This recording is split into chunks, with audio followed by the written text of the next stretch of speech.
Friends, എല്ലാവർക്കും നമസ്കാരം. Entertainment കീഴിലേക്ക് എല്ലാവർക്കും സ്വാഗതം. യെസ്, എന്റർടൈൻമെന്റ് കിഴി എപ്പിസോഡാണ്. ഒരുപാട് അപ്ഡേറ്റ്സുകളുടെ എല്ലാം കീഴ്ക്കത്തിന്റെ കീഴിലേക്ക് പോവാം. യെസ്, മത്സരമല്ല അല്ലേ? മത്സരത്തിന്റെ ഒന്നും ആവശ്യമില്ല. അല്ല, പിന്നെ അതാണ് മത്സരം വേണ്ട ശരിക്കും. പക്ഷെ കുറച്ച് കഴിഞ്ഞിട്ട് മതി, മനസ്സിലായോ? തോറ്റു ചത്തുകണ ഞാൻ കുറച്ച് കഴിഞ്ഞിട്ട് ജയിച്ചിട്ടും മടുപ്പ്. പണി 2. ഓക്കെ, നമ്മുടെ ജോജു ജോർജ് സംവിധാനം ചെയ്ത സിനിമയാണ് പണി. അതിന്റെ 2ാം ഭാഗം വരുന്നുണ്ട് എന്നുള്ളത് ആൾറെഡി ആള് പറഞ്ഞിട്ടുണ്ടായിരുന്നു. ജോജു ജോർജ് തന്നെയാണ് ഇതിന്റെ സംവിധാനം. ഓക്കെ, ഇതിൽ നായകനായി എത്തുന്നത് ജോജു ജോർജ് ആണ്. ഇന്നാളത് കൺഫേം ചെയ്തിട്ടുണ്ട്. ഡിസംബറിലാണ് സിനിമയുടെ ഷൂട്ട്. അപ്പൊ ഇന്നലെ അത് കൺഫേം ചെയ്തിട്ടുണ്ട്. ഓക്കെ, ഇതിന്റെ പേര് ഡിലക്സ്. അതെ, അതായിരിക്കും പേര്. ഞാൻ പറഞ്ഞത് വിട്ടുപോയി. ഡിസംബറിലായിരിക്കും ഇതിന്റെ ഷൂട്ട് തുടങ്ങാന്നൊക്കെ കേട്ടിട്ടുണ്ടായിരുന്നു. ഓക്കെ, അപ്പൊ പണി 2 വരുന്നു. യെസ്, ഞാൻ ഒട്ടും ഇഷ്ടപ്പെടാത്ത സിനിമയാണ് സത്യമായിട്ടും. അടുത്തത് ആശ. സിനിമയുടെ ടൈറ്റിൽ ലുക്ക് പുറത്തു വന്നിട്ടുണ്ട്. ഉർവശിയും ജോജു ജോർജും പ്രധാന വേഷത്തിലെത്തുന്ന സിനിമയാണ്. സർഫർ സനൽ. സഫർ സനലാണ് ഇതിന്റെ ഡയറക്ടർ. അജിത് വിനായക ഫിലിംസ് ആണ് പ്രൊഡ്യൂസ് ചെയ്യുന്നത്. എത്തിച്ചു ഞാൻ പിന്നെന്താ പറയുക, അതിലൊന്നും എനിക്ക് പറയാനില്ല. കാരണം മേലെ വരാനുള്ള ഉണ്ടാവും നമുക്ക്. ഇല്ലേ, കഴിഞ്ഞൊരു എപ്പിസോഡിന്റെ ഒരു കമന്റ് ഉണ്ടായിരുന്നു. പണ്ടൊക്കെ കിഴി തുറന്ന റഫത് ബ്രോ ആയിരുന്നു തെറ്റിച്ചു തുടങ്ങുന്നത്. ഇപ്പൊ നേരെ തിരിച്ച് കിഴി തുറക്കുമ്പോ തന്നെ ജീരേഷ് ബ്രോ തെറ്റിക്കുന്നത്. കറക്റ്റാ. ഇപ്പൊ ഫസ്റ്റ് ഞാൻ തെറ്റിച്ചു. മാറ്റി പിടിച്ചാലോ? എന്താണ് തുറന്ന് കാണിക്കും, എന്നാലല്ലേ എനിക്കറിയാൻ പറ്റുള്ളൂ.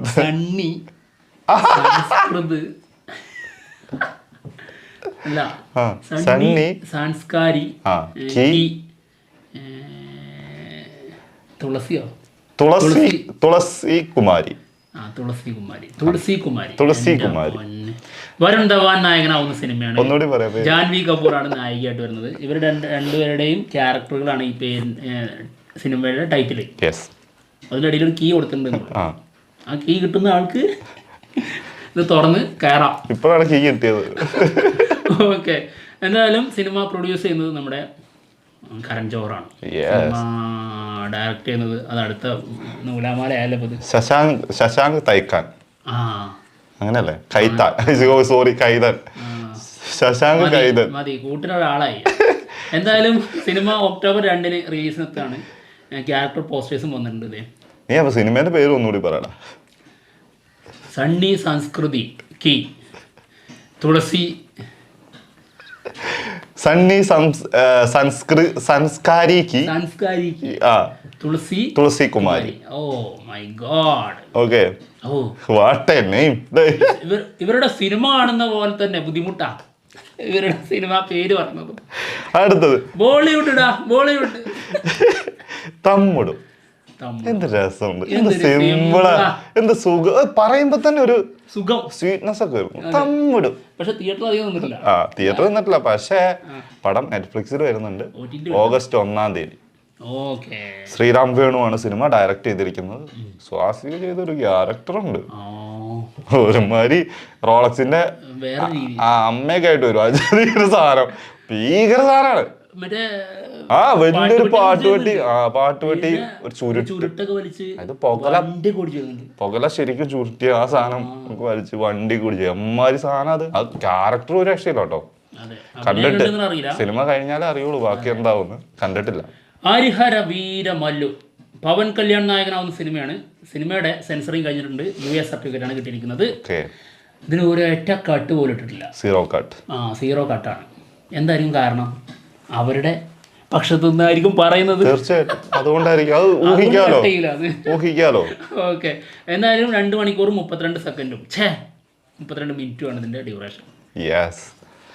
പിന്നെന്താ, തീർച്ചയായിട്ടും. അടുത്തത് സുമതി വളവ്. അടിപൊളി. ഗോകുലം പ്രസൻസിൽ സുമതി വളവ് എത്തും. ഒഫീഷ്യലി അറിയിച്ചിട്ടുണ്ട് കേട്ടോ. അടുത്തത് വായിച്ചോ മഹാവതാർ നരസിംഹ. ഇത് നമ്മുടെ കേരളത്തിലേക്ക് എത്തിക്കുന്നത് നമ്മുടെ പൃഥ്വിരാജ് സുകുമാരനാണ്. ബോംബെ ഫിലിംസുമായിട്ടുള്ള ബന്ധം ഉണ്ടല്ലോ, അത് ഊട്ടിയുറപ്പിക്കുകയാണോ. പൃഥ്വിരാജ് പ്രൊഡക്ഷൻസ് നാട്ടിലെത്തിക്കും. ജൂലൈ 25-നാണ് സിനിമ റിലീസ് ചെയ്യുന്നത് കേട്ടോ. കൊള്ളാം. അടുത്തത് ടോർപെഡോ. ടോർപെഡോ. സിനിമയുടെ പ്രീ പ്രൊഡക്ഷൻ വർക്കുകൾ സ്റ്റാർട്ട് ചെയ്തു എന്നാണ് ഡയറക്ടർ തരുൺമൂർത്തി പറഞ്ഞത്. അല്ല മുഖം ഭയങ്കരമായിട്ട് ഇങ്ങനെ കിടക്കുന്നുണ്ട്. പക്ഷെ ഇത് ബേസിലിന്റെ കാര്യം പറഞ്ഞ പോലെ ബേസിലിന്റെ എടുത്തിട്ടുണ്ടെങ്കിൽ അങ്ങനെയാണല്ലോ. ബേസിലിന്റെ മുഖം മാത്രം ഓർമ്മ വരും, പേര് എത്ര ആലോചിച്ചാലും കിട്ടൂല, കുറെ കഴിയണം. എന്താണെങ്കിലും ഇതിന്റെ പ്രീ പ്രൊഡക്ഷൻ വർക്കുകൾ തുടങ്ങിയിട്ടുണ്ട്. അതെ, ഫഫ, നെസ്ലൻ, അർജുൻ ദാസ്, പിന്നെ ഗണപതി, ഇവരാണ് പ്രധാന വേഷത്തിലെത്തുന്നത് കേട്ടോ. ബിനു പപ്പു ആണ് സ്ക്രിപ്റ്റ്. ഓക്കെ, തുടങ്ങിയോന്നൊക്കെ ചോദിക്കുന്നുണ്ട്. അത് ഇവരെല്ലാരും കൂടി നിൽക്കുന്ന വീഡിയോ വന്നിട്ട്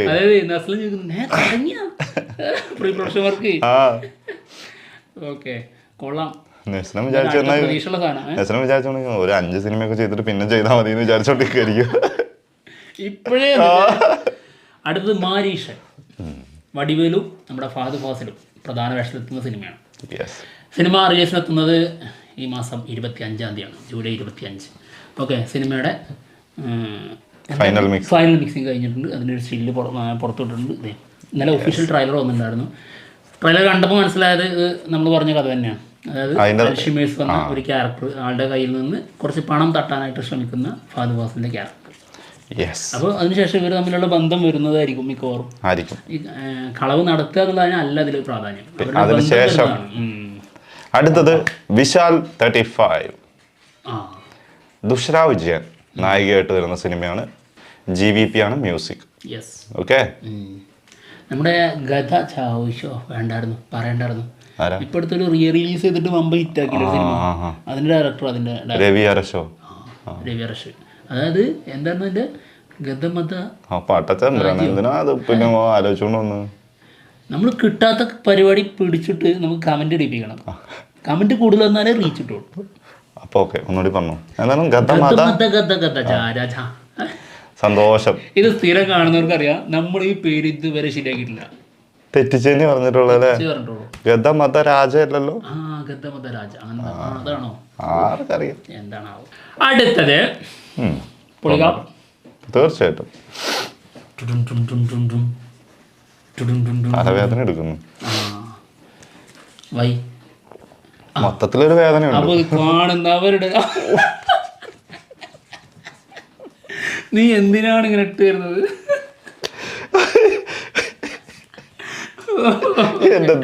ഇത് കാണുന്നവർക്കൊന്നും തലയുണ്ടാവില്ല. വയ്യാത്തൊരു കാര്യം അറിയാണ്ട് പറഞ്ഞു പോയതാ. രണ്ടർത്ഥം മനസ്സിലായി. Okay, Rajani next. നമ്മുടെ മഹാരാജ സിനിമയുടെ സംവിധായകൻ നിതിലൻ ഒരു കഥ പറഞ്ഞിട്ടുണ്ട്. ഇത് നമ്മളൊരു പറഞ്ഞിട്ടുണ്ടായിരുന്നു. ഇത് ആൾക്ക് ഭയങ്കരമായിട്ട് ഇഷ്ടപ്പെട്ടിട്ടുണ്ട്. ഇതിൻ്റെ ഫൈനൽ സ്ക്രിപ്റ്റിൽ പരിപാടി ചെയ്തുകൊണ്ടിരിക്കുകയാണെന്നുള്ളതാണ് പറഞ്ഞിരിക്കുന്നത്. അപ്പോൾ അടുത്ത സിനിമ മിക്കവാറും ഇതായിരിക്കും. ഓക്കെ, റെഡ് ജയന്റ് ആട്ടോ സിനിമ നിർമ്മിക്കുന്നത്. ഓക്കെ, അടുത്തത് L365 സിനിമയുടെ പ്രീ പ്രൊഡക്ഷൻ വർക്കുകൾ തുടങ്ങിയെന്നാണ് ഡയറക്ടർ തന്നെ പറഞ്ഞിട്ടുള്ളത്. ഓസ്റ്റിൻ ഡാൻ തോമസ് ആള് പറഞ്ഞിട്ടുള്ളതാണ്. മറ്റൊരു കാര്യം, ഇൻവെസ്റ്റിഗേഷൻ ത്രില്ലർ ആയിരിക്കും. ഇതിന്റെ പോസ്റ്റർ കണ്ടപ്പോ അപ്പഴേ പറഞ്ഞില്ലേ, വെറുതെ റൂമർ അടിച്ചിറക്കിയിട്ട്. ആണോ? അല്ല, ടീം മൂപ്പർക്ക് അത് കോമഡി ആയിട്ട് തോന്നിയോ? ഇനി കോമഡി രീതിയിലാണോ പോകുന്നത്? സംഭവം അറിയോ, കോമഡി ഉണ്ടാവാം, പക്ഷെ കോമഡി എന്ന് പറയുന്നത് അത്ര സേഫ് അല്ല. അത് കോമഡി വർക്കായില്ലാന്ന് ന്യൂസ് വരും. ഇതെനിക്ക് തോന്നുന്നു ഈ റിയലിസ്റ്റിക് കോമഡികളും ആ സാധനമായിരിക്കും അതിനകത്ത് പോലും പ്രശ്നമല്ല. ത്രില്ലറും കൂടി വരുമ്പോൾ ത്രില്ലർ, ഇൻവെസ്റ്റിഗേഷൻ ത്രില്ലർ എന്ന് മാത്രം പറഞ്ഞാൽ മതി. അതാ ബെറ്റർ. കോമഡി അതിലേക്ക് ഉൾപ്പെടുത്താതിരിക്കാനും നല്ലത്. ഇനി സിനിമ കണ്ടിട്ട് കോമഡി കിട്ടിക്കഴിഞ്ഞാൽ ബോണസ്, അത്രേ ഉള്ളൂ. ഇല്ലെങ്കിൽ എന്താ അറിയോ, കോമഡി വർക്കായിട്ടില്ല എന്നായിരിക്കും ഫുള്ള് റിവ്യൂ വരിക. തീർച്ചയായിട്ടും അത് പ്രശ്നമാണ്. അപ്പോഴേ ഞാൻ പേടിച്ചായിരുന്നത്. സംഭവം ശരിയല്ലത്. തീർച്ചയായിട്ടും അവർ അതുകൊണ്ട് തന്നെയായിരിക്കും അത് മറച്ചു വെക്കുന്നത്. ഇപ്പോൾ ഇനി അത് പറയേണ്ടെന്ന് എഴുതിയിട്ടുണ്ടാവും. കോമഡിയുടെ കാര്യം അത് ഭയങ്കര പ്രശ്നമാണ്. അതെ, ഭയങ്കര പ്രശ്നമാണേ. കാരണം തിയേറ്റർ കുലുങ്ങുന്ന ആദ്യമേ പറഞ്ഞിട്ട് തിയേറ്റർ കുലുങ്ങിയില്ല, പ്രശ്നമായില്ലേ? എടപ്പാ വായിനെ ഇനി വിടറാ. തിയേറ്റർ അത് വിശ്വസിച്ചിട്ട് അത് കുലുങ്ങുന്ന തന്നെയാ. മറ്റോ കുലുക്കാത്തതിന് ഇപ്പൊ കോമഡി ഉണ്ട്, അവര് വിശ്വസിക്കുന്നുണ്ട്. പക്ഷെ പറഞ്ഞു കഴിഞ്ഞാൽ പ്രശ്നമാണെന്ന് പറയുന്നത് പാവുണ്ട് ഇല്ലെങ്കിലോ എന്നുള്ളതാണ് അവിടെ പ്രശ്നം. അതൊരു സത്യം. അടുത്തത് കാന്ത. ദുൽഖർ സൽമാൻ നായകനാവുന്ന അടുത്ത സിനിമയാണ്. സിനിമ റിലീസിനെത്തുന്നത് എന്നാന്നുള്ളത് ഇതുവരെ തീരുമാനമായിട്ടില്ല.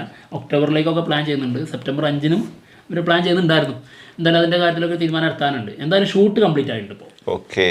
സെൽവമണി സെൽവരാജ് സംവിധാനം ചെയ്യുന്ന സിനിമയാണ്. അടുത്തതായിട്ട് വരട്ടെ. അടുത്തത് ഒരൊന്നൊന്നര ഐറ്റം കേട്ടോ, രാമായണ. സിനിമയുടെ ബഡ്ജറ്റ് 4000 കോടിയാണെന്നാണ് ഇതിന്റെ പ്രൊഡ്യൂസർ നമിത് മൽഹോത്ര പറഞ്ഞിട്ടുള്ളത്.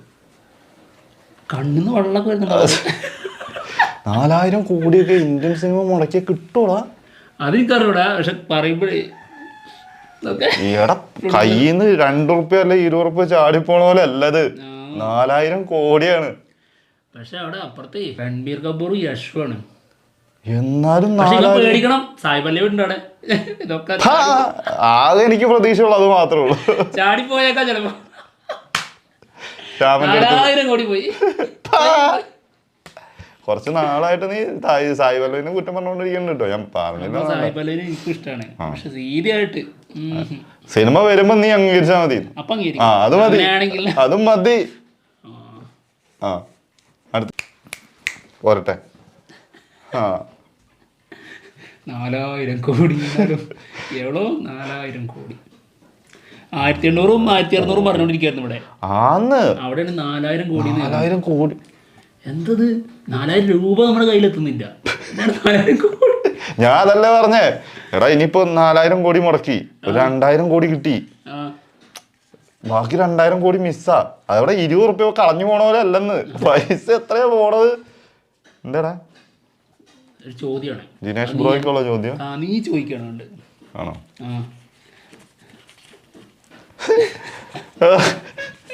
റഫു ബ്രോനോടുള്ള ചോദ്യമാണ് കേട്ടോ. അതായത് റഫു ബ്രോന്റെ മീശ മോര് കുടിക്കുമ്പോ, തൈര് കുടിക്കുമ്പോ, പാല് കുടിക്കുമ്പോ, പപ്സ് തിന്നുമ്പോ എന്താണ് അവസ്ഥ എന്നുള്ളത്. ഇതിനകത്ത് 4-ാമത്തേന് ഞാൻ മറുപടി പറഞ്ഞുതരാം. പപ്സ് തിന്നുമ്പോ റഫു ബ്രോ എന്നല്ല, എല്ലാ മനുഷ്യന്മാരുടെ അവസ്ഥ ഒരേപോലെയാണ്. അത് മൊത്തം പൊടിയും. പക്ഷെ ഇവൻ അഥവാ കഴിച്ചിട്ടുണ്ടെങ്കിൽ ഇവൻ അഡ്ജസ്റ്റ് ചെയ്യും. എന്നറിയോ, മീശയിലൊക്കെ വെക്കുന്നതും പൊടിയൊന്നും നിലത്തോടെ ആടൂല, എല്ലാം ഇവിടെ അഡ്ജസ്റ്റ് ചെയ്ത്, ഡ്രസ്സിനാവൂല, എല്ലാം ഇവിടെ തന്നെ അഡ്ജസ്റ്റ് ചെയ്ത് വെക്കും. പാലും മോരും കാര്യം പറയാം.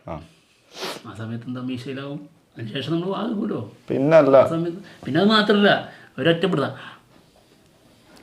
ഞങ്ങള് ഇപ്പം അരിച്ചു കുടിക്കുക എന്ന് പറഞ്ഞ പരിപാടിയിലാണ് കോൺസെൻട്രേറ്റ് ചെയ്തിരിക്കുന്നത്. എന്റെ മോനെ ഞാനൊക്കെ ഒരു ദിവസം നീട്ടിയിട്ട് ഞാൻ പിറ്റേ ദിവസം പോയി വെട്ടിക്കളഞ്ഞു. പക്ഷെ വേറെ കാര്യം കേട്ടോ, അതായത് ഞാൻ ഇവന് ഭക്ഷണം കഴിച്ചുകൊണ്ടിരിക്കുമ്പോ ഏറ്റവും ഇടങ്ങേറ് എനിക്കാ. ഇവനാ ബുദ്ധിമുട്ട്, എനിക്ക് ഭയങ്കര ബുദ്ധിമുട്ടാ. എനിക്ക് എന്താന്ന് അറിഞ്ഞൂടാ, എനിക്ക് അല്ലെങ്കിൽ അവന് തൊള്ള കുറച്ച് കൂടുതലാണ് എല്ലാരും പറയാണ്ട്, വാ കുറച്ച് കൂടുതലാ. അതുകൊണ്ട് ചിലപ്പോ തട്ടാതെ പോകുന്നുണ്ട്. വായും കൂടുതലാ, നാക്കിന് നീളോ, അതങ്ങോട്ട് ഇങ്ങനെ അഡ്ജസ്റ്റ് ചെയ്തിട്ടൊക്കെ ഫുഡ് എടുത്ത് പോവാ. ഒറ്റർത്താണ് അതിനെ ഉദ്ദേശിച്ചത്. അല്ല, മനസ്സിലായി, വാ കുറച്ച് കൂടുതലാണ്. അപ്പൊ അതുകൊണ്ടായിരിക്കാം മീശയിൽ തട്ടാതിരിക്കുന്നത്. പക്ഷെ ഇവൻ പാവാണ്. ഞാൻ എങ്ങനെ കഴിച്ചാലും മീശ ഭയങ്കര ബുദ്ധിമുട്ടാ. എന്നിട്ട് ഇവന് ഞാനിത് ഇങ്ങനെ ആക്കല് തന്നെ ആയിരിക്കും പണി. എന്നിട്ട് ഒരു കൈ കൊണ്ട് ഇത് പിടിക്കണം, ഒരു കൈ കൊണ്ട് ഇങ്ങനെ മാറ്റി പിടിച്ചിട്ട് ഫുഡ് കൊടുക്കണം. എന്തൊരു കഷ്ടപ്പാടാ. ഞാൻ എന്നിട്ട് ഇങ്ങനെ മീശ. പക്ഷേ ഫുഡിന്റെ കാര്യം പറഞ്ഞപ്പോ കേട്ടോ, എന്തായാലും ഇത്രയും പറഞ്ഞില്ല, ഫുഡിന്റെ കാര്യം പറയാം. ഫുഡിന്റെ എന്റെ ടേസ്റ്റ് ഒക്കെ മാറി മാറി ഞാൻ ഇപ്പൊ പക്ക സദ്യ കഴിക്കുന്ന ആളായി മാറി. ഞാന് മന്തി എന്ന് പറഞ്ഞാൽ ചാകുമായിരുന്നു. ഞാൻ അങ്ങനെ കഴിച്ചോണ്ടിരുന്നെ. പക്ഷെ ഇവന്റെ ഒപ്പം പോയി ഇവിടെ ഹോട്ടലുണ്ട്, അവിടെ ലഞ്ച് കഴിക്കണം. ഒരു രക്ഷ. പേര് കട്ട് ചെയ്യാം, അതിന് കുഴപ്പമില്ല. ഇനി അത് വിചാരിക്കണ്ട, പ്രമോഷൻ ആണ്. ഇനിയിപ്പോ പ്രമോഷൻ ആണെന്ന് വിചാരിച്ചാൽ എല്ലാരും വിളിക്കൂ. അതായത് സദ്യ എൻ്റെ ഫേവറേറ്റ് ആണ്. ഞാൻ അതിന് മുൻപ് പറഞ്ഞിട്ടുണ്ട്. മന്തി ഇഷ്ടമാണെങ്കിൽ പോലും സദ്യ ആണെങ്കിൽ പ്രാന്താണ്. പച്ചക്കറി കഷ്ണൊക്കെ എടുത്ത് ഇങ്ങനെ വാരി വലിച്ചു തിന്നു. ഇവൻ പച്ചക്കറിയോട് ഭയങ്കര വെറുപ്പുള്ള ഒരു മനുഷ്യനായിരുന്നു. ഞാൻ കഴിക്കൂലായിരുന്നു. ഞാൻ സദ്യ ആണെങ്കിൽ ആ സൈഡിൽ നിന്ന് മാറി ഇങ്ങോട്ട് പോണ ആളാ. അതുകൊണ്ട് തന്നെ ഇവന്റെ കൂടെ സദ്യക്ക് പോകുന്നത് എനിക്ക് ഇഷ്ടമായിരുന്നു. അവന്റെ കൂട്ടാനൊക്കെ ഞാൻ കഴിക്കാറുണ്ട്. പക്ഷെ ഇപ്പോഴും കഴിക്കാൻ ഒരു സാധനം കൊടുക്കും, അവിയൽ മാത്രം. അതെ, അവിയൽ ഇപ്പോഴും കഴിക്കുന്നില്ല. പക്ഷെ ആ ഇല പോലും അവിടെ വെക്കാറില്ല. കഴിഞ്ഞ പ്രാവശ്യം പോയിട്ടല്ലേ എനിക്ക് എന്താന്ന് പറയുക, എനിക്ക് ഭയങ്കര ഇഷ്ടം തോന്നാനുള്ള കാരണം ഒരൊറ്റ സാധനം, പൈനാപ്പിൾ പച്ചടി. സത്യമായിട്ട് കൊതിയായിട്ട് ഒന്ന് പോയി കഴിക്കാൻ. ഒരു രക്ഷയില്ല സാധനം, ഗംഭീരം. ഞങ്ങൾ ഫുള്ളായിട്ട് ഇവൻ പൂർണ്ണമായെന്ന് പറയാനില്ല, ഫുള്ളായിട്ട് ഷുഗർ കട്ടാണ്. അതെ, ഞാനല്ല, ഞാൻ കുറച്ച്. ഇവൻ കുറച്ച്. ഇവൻ സദ്യക്ക് പോയിരിക്കുമ്പോൾ അവിടെ അടപ്രഥമനാണ് വരിക, പിന്നെ ഈ പൈനാപ്പിൾ പച്ചടി, അതിന് അതാ പറയാ പൈനാപ്പിൾ പച്ചടി, പിന്നെ പുളിശ്ശേരി, പിന്നെ മറ്റേ ശർക്കര കൊണ്ടുള്ള മറ്റേ സാധനങ്ങൾ ആ സാധനങ്ങളൊക്കെ വരും. ഇതൊക്കെ കേട്ടുന്നതാണ്. ഓ അല്ല, അതെല്ലാം കൂടി മിക്സ് ചെയ്തിട്ട് ആ ഒരു ചെറിയ മധുരവും. മോനെ കഴിഞ്ഞ പ്രാവശ്യം പോയി കഴിച്ചിട്ട് റേഞ്ച് വിട്ടുപോയി. ഇവൻ ശരിക്കും എനിക്കൊരു വലിയ വെല്ലുവിളിയായി മാറി കഴിഞ്ഞിരിക്കുന്നു സദ്യയുടെ കാര്യം. എനിക്ക് ഭയങ്കര അത് ഒരു 3-4 പ്രാവശ്യം നമ്മൾ അടുപ്പിച്ചു പോയില്ല അവിടെ തന്നെ. അപ്പൊ തന്നെ അതായത് സദ്യ കഴിക്കുമ്പോ എന്റെ മുകളിലേക്ക് തിന്നാൻ ഒരാളുണ്ടായിരുന്നില്ല, സത്യമായിട്ട് പറയാ. അത്രക്ക് ആരും കഴിക്കൂലായിരുന്നു. ഇപ്പൊ ഇവൻ കാട്ടക്ക്. പിന്നെ അല്ല, അപ്പുറത്ത് മന്തിയിൽ വന്നാലും ഞാൻ ആ പിടുത്തം പിടിക്കും. ഇത് ഇത്ര ഉള്ളൂ. അതായത് ഞങ്ങളുടെ ടേസ്റ്റുകളെല്ലാം ഒരുപോലെ ആകുന്നു, അല്ലാത്ത സാധനം പോലും ഇപ്പൊ ഒരേപോലെ ആകുന്നു. ഒരുപാട് പേര് ഒരുപാട് കമന്റ്സ് ചോദിക്കുന്നുണ്ട്, നിങ്ങൾ തെറ്റിപ്പിരിഞ്ഞിട്ടുണ്ടോ? നിങ്ങൾ എത്ര കാലം തെറ്റിപ്പിരിഞ്ഞ് ഇരുന്നിട്ടുണ്ട്? നിങ്ങളുടെ പ്രധാന കാരണം എന്തായിരുന്നു തെറ്റാന്? നിങ്ങൾ തെറ്റിക്കല്ലേ, നിങ്ങൾക്ക് അതാണോ കാണേണ്ടത്? ഞങ്ങളിങ്ങനെ ഇരുന്ന് ഒരുമിച്ചിരിക്കുന്നതല്ല നിങ്ങൾ കാണേണ്ടത്. അയ്യോ, ഞങ്ങൾ തെറ്റ് കാണണം. നമ്മൾ തെറ്റിയിട്ടുണ്ടോ? തെറ്റും സദ്യ ഒന്ന് മാത്രമുള്ളെങ്കിൽ, അതേപോലെ ഒരു പീസും ഒരു ചെസ് പീസും മന്തിയും മാത്രം ഉണ്ടെങ്കിൽ അടിയായിരിക്കും. ഞാൻ മാന്യനാ, ഞാൻ പ്രൈസ് മാത്രം എടുത്ത് അഡ്ജസ്റ്റ് വിട്ടുകൊടുക്കുന്ന പരിപാടിയുള്ള ആളാ. പക്ഷെ സദ്യ ചെസ്റ്റ് പീസിന്റെ കാര്യത്തില് അത് തരൂല, വിട്ടുവീഴ്ചല്ലാത്ത മനുഷ്യൻ. ഹൈ പ്രോട്ടീൻ അത് വിട്ടിട്ടുള്ള ഒരു കളിയില്ല. നീ ഷുഗർ കട്ട് ചെയ്തില്ലെങ്കിൽ ഷുഗർ കട്ട് ചെയ്യുമല്ലോ, ഫുള്ളായിട്ട് കട്ട് ചെയ്യണം. ഫുള്ള് കട്ട് ചെയ്യാം. സദ്യ കഴിക്കുമ്പോ എങ്ങനെയാ ഷുഗർ കട്ട് ചെയ്യാം? അതുകൊണ്ടല്ല, ആഴ്ചയിൽ ഒരു ദിവസമേ സദ്യ കഴിക്കുള്ളൂ. അതിപ്പോ എന്ത് ഷുഗർ കട്ട് ചെയ്യാനാ? ബാക്കി എല്ലാത്തിനും ഷുഗർ ഉപയോഗിക്കുന്നൊന്നുമില്ല. പക്ഷെ ആരെങ്കിലും സ്നേഹത്തോടെ ഒരു കോഫി, അതും ഭയങ്കര ഹൈ ഷുഗറിൽ കൊടുത്താലും സ്നേഹത്തോടെ തരുമ്പോ നമ്മള് വേണ്ടെന്ന് പറയാൻ പറ്റില്ലല്ലോ. അപ്പൊ എന്തായാലും ഇത് നല്ല കഥയായിട്ടാണ് പോയേക്കുള്ളൂ. കിഴി എപ്പിസോഡ് പോവാണ്. മറ്റുള്ള വിശേഷം ഞങ്ങൾ വേറൊരു ദിവസം വന്ന് നിന്നിട്ട് ഇതേപോലെ കഥ പറയാം. നമുക്ക് കണ്ട സിനിമേന്റെ ഒക്കെ മാറ്റിയെടുത്തിട്ട് ഇങ്ങനത്തെ സദ്യയും തിന്നുന്നതിനെ കുറിച്ച് മാത്രമാണ്. അതൊരു സുഖമുള്ള ഏർപ്പാടാണ്. ഇന്നസെന്റ് പറഞ്ഞ പോലെ 30 വർഷത്തെ പറയാണ്ടാവും. എത്ര കഴിച്ചാലും ഒരു മടുപ്പ് തോന്നൂല. ഡ്യൂറേഷൻ 30 വർഷം. വീഡിയോന്റെ ഡ്യൂറേഷനേ 3 മണിക്കൂർ 4 മണിക്കൂർ കണ്ടു ഓരോ വീഡിയോ. ഇതായില്ലേ 30 വർഷം. ഏതായാലും പോവാണ്. മറ്റുള്ള വിശേഷങ്ങളുമായിട്ട് ഉടനെ തന്നെ വരാം. Bye bye.